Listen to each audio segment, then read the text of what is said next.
La façon dont on traite les vaches a bien sûr une influence sur l'efficacité de la traite, mais elle affecte aussi la santé de la glande mammaire, tout comme le volume et la qualité du lait produit. Il est donc souhaitable de trouver un compromis entre efficacité et qualité. La traite est composée d'une série de petits gestes, des bons, mais parfois aussi des mauvais. Pour vous les présenter, nous avons séparé la traite en 8 étapes. Chacune de ces étapes peut varier légèrement d'une ferme à l'autre, mais pour chaque ferme, il est important d'avoir une même procédure pour tous.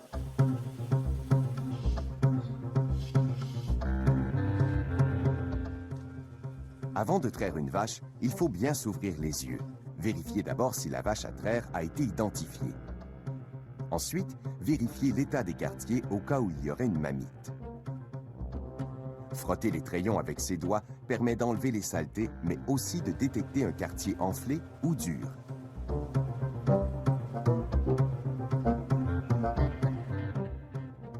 La prochaine étape consiste souvent à examiner les premiers jets. C'est la meilleure façon de commencer la stimulation.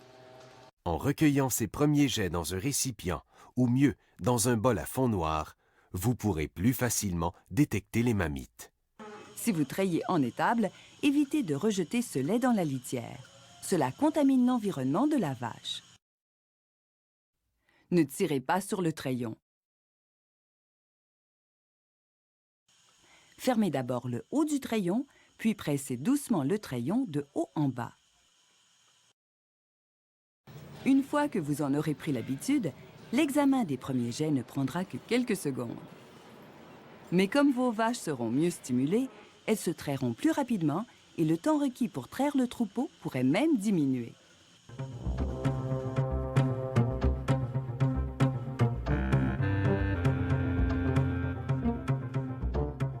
Le nettoyage des trayons a pour but de diminuer le nombre de germes ou de microbes vivant sur la peau des trayons. On améliore ainsi la qualité du lait tout en diminuant le risque de nouvelles infections. On utilise le plus souvent des lavettes individuelles qu'on nettoie et désinfecte entre chaque traite. Pour éviter de transmettre des infections d'une vache à l'autre, chaque lavette ne doit servir que sur une seule vache. Il en va de même pour les serviettes en papier. On ajoute généralement un savon désinfectant à l'eau de lavage. Il ne faut laver que les trayons en insistant sur le bout du trayon. La douchette est une autre technique utilisée en salle de traite.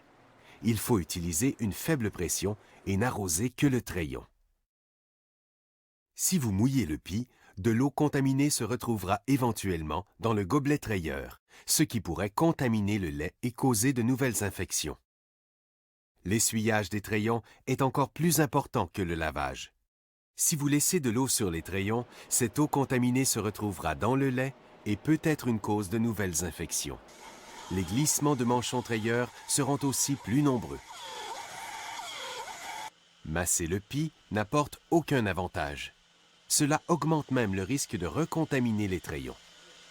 Dernière précaution, assurez-vous de ne pas contaminer la serviette sur le poil ou la queue de la vache avant de procéder à l'essuyage. Le pré-trempage et le pré-moussage sont deux méthodes éprouvées qui permettent une meilleure désinfection. La désinfection est efficace lorsqu'elle se réalise sur des trayons déjà assez propres. Les trayons vraiment sales doivent donc d'abord être lavés avant le pré-trempage. Voici comment vous pouvez procéder.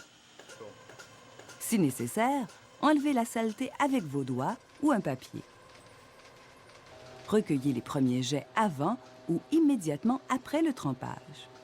Appliquez le produit sur toute la surface du trayon et laissez agir de 20 à 30 secondes. Essuyez bien les trayons de chaque vache avec une serviette individuelle en insistant sur le bout du trayon. L'essuyage doit être bien fait si on veut bien stimuler la vache et prévenir les risques de résidus dans le lait. On pose le faisceau de 40 à 90 secondes après le début de la stimulation, en utilisant le même délai pour chaque vache. Les serviettes jetables pré-imprégnées de désinfectant sont une autre façon de nettoyer les trayons. Ces serviettes humides contiennent le plus souvent de l'alcool, ce qui favorise l'assèchement rapide des trayons après le lavage. Si les trayons sont assez propres, une seule serviette peut suffire. Assurez-vous quand même de stimuler assez longtemps.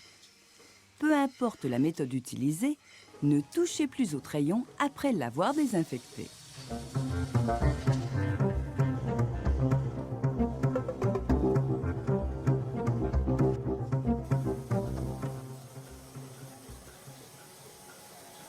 Lorsque les trayons sont propres et secs, il ne faut pas trop attendre avant de poser le faisceau trayeur. Trop souvent, le délai entre la stimulation et la pose est trop long, de sorte qu'on ne profite pas au maximum de l'effet de l'ocytocine. Il est aussi important de minimiser l'entrée d'air pendant la pose.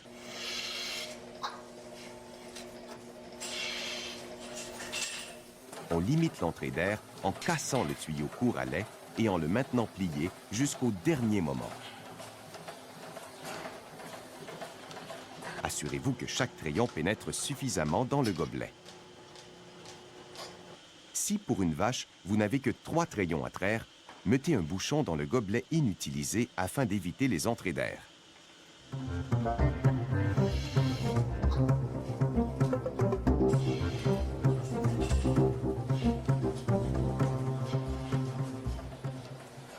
Afin de traire les 4 quartiers également, positionnez le tuyau long à lait afin que le poids du faisceau soit bien réparti sur les 4 quartiers. Si une vache a les quartiers arrière plus développés, il peut être nécessaire de tirer légèrement vers l'avant. Vu par derrière, le faisceau doit aussi être bien droit. Pour la traite en étable, le tuyau long à lait doit donc longer la vache. Si vous avez bien travaillé, la vache travaillera bien et un débit de lait continu et croissant arrivera rapidement.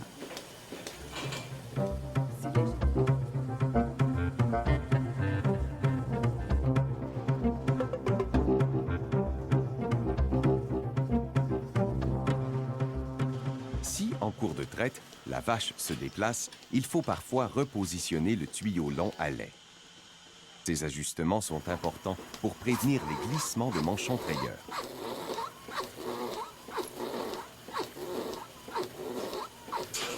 Voyons les conséquences d'une fluctuation de vide causée par un sifflement. En fin de traite, le vide dans la griffe à lait et au bout des trayons est assez semblable. Mais lorsque de l'air entre par un gobelet, le vide diminue au bout de ce trayon. L'air qui entre par ce gobelet est rapidement aspiré vers la griffe à lait, ce qui cause une chute de vide dans la griffe. Comme le vide est alors plus élevé dans l'autre gobelet, le contenu de la griffe y est aspiré. De petites gouttes de lait peuvent ainsi être projetées sur le trayon, un mécanisme qu'on appelle impact. En plus, lors de l'ouverture du manchon trayeur et du canal du trayon, il y a du vide dans le trayon. En fin de traite, le vide peut même être plus élevé à l'intérieur qu'à l'extérieur du trayon. L'air, les gouttes de lait possiblement contaminées ainsi que les microbes qui vivent au bout du trayon peuvent alors être aspirés à l'intérieur du trayon. Vous comprenez maintenant que si, malgré toutes vos précautions, un glissement survient, il faut réagir immédiatement. L'égouttage des vaches en fin de traite n'est plus recommandé. Vous les encouragez ainsi à vous attendre pour finir la traite. De plus, cela augmente le risque de sifflement et donc de nouvelles infections. Il est normal qu'un quartier se vide avant les autres. On considère généralement qu'avec une bonne mécanique de traite, 1 et même 2 minutes de surtraite pour ce quartier peut être tolérable. Il faut quand même tout faire pour encourager une fin de traite égale. Il faut aussi être vigilant, car pendant cette surtraite, le risque de glissement de manchon est plus élevé.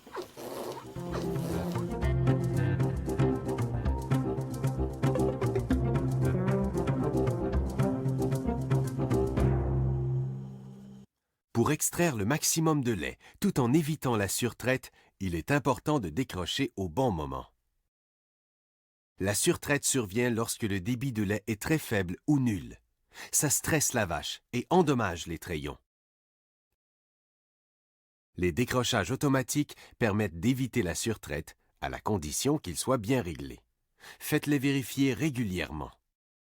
S'ils sont bien réglés, il faut leur faire confiance. l'utilisation en mode manuel ou une deuxième pause après le décrochage doit être exceptionnelle. La meilleure façon de décrocher manuellement, c'est de procéder comme les systèmes de décrochage automatique. Soyez vigilant pour bien détecter la fin de traite. L'examen de la forme du pis peut aider, mais le plus important est d'observer le débit de lait dans la griffe. Quand le débit de lait devient négligeable, coupez le vide, puis tirez doucement sur la griffe pour retirer simultanément les 4 gobelets. En fermant le robinet sur la griffe, le vide n'est pas coupé instantanément. Il faut attendre 2 à 3 secondes afin que l'air qui entre par l'orifice rétablisse la pression atmosphérique dans la griffe. Couper le vide et tirer immédiatement sur la griffe provoque des entrées d'air et cette façon de faire est stressante pour la vache. Si on enlève les gobelets un par un, on provoque aussi des entrées d'air qui sont aussi risquées que des glissements de manchons trayeurs. Il existe une façon de vérifier si le décrochage a été fait au bon moment. Tout de suite après le décrochage, une autre personne continue de vider les quartiers à la main. Faites ce test avec 10 à 20 vaches prises au hasard. On récolte généralement moins de 100 ml par quartier. Si plusieurs quartiers dépassent ce 100 ml, il faut trouver la raison. Peut-être faudrait-il décrocher plus tard, mais essayez d'abord d'encourager les vaches à donner leur lait plus rapidement. Rappelez-vous qu'une bonne stimulation, un bon ajustement et une routine identique à chaque traite favorisent une fin de traite plus complète et plus égale. Il est ainsi plus facile de décrocher au bon moment. Après la traite de chaque vache, certains trayeurs ont l'habitude d'ouvrir le robinet sur la griffe pour l'aider à se vider. Ce geste n'est pas recommandé car il peut provoquer la formation de bouchons de lait dans le lactoduc.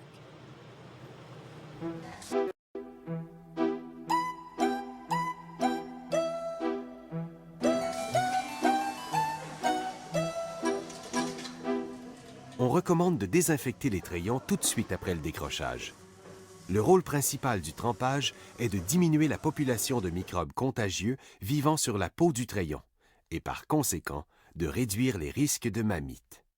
Plusieurs désinfectants contiennent des agents cosmétiques, hydratants ou adoucissants qui améliorent la peau des trayons. Les bactéries prolifèrent sur une peau abîmée. Certains désinfectants ont en plus un effet barrière.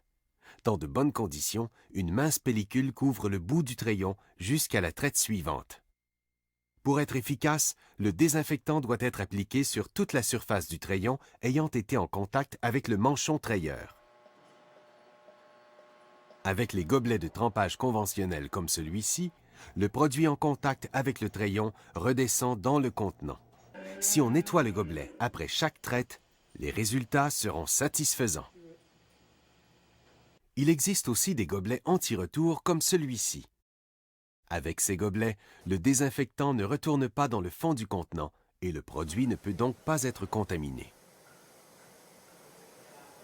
Si l'application en jet évite la contamination du produit, la consommation de désinfectant est 2 fois plus élevée et le travail souvent 2 fois moins efficace. Traire les vaches, c'est facile. Réaliser la traite la plus profitable possible, c'est beaucoup plus complexe. Vous en connaissez maintenant un petit peu plus. Il ne vous reste qu'à l'expérimenter. Vite, dépêche-toi. J'ai hâte d'essayer sa nouvelle méthode de traite.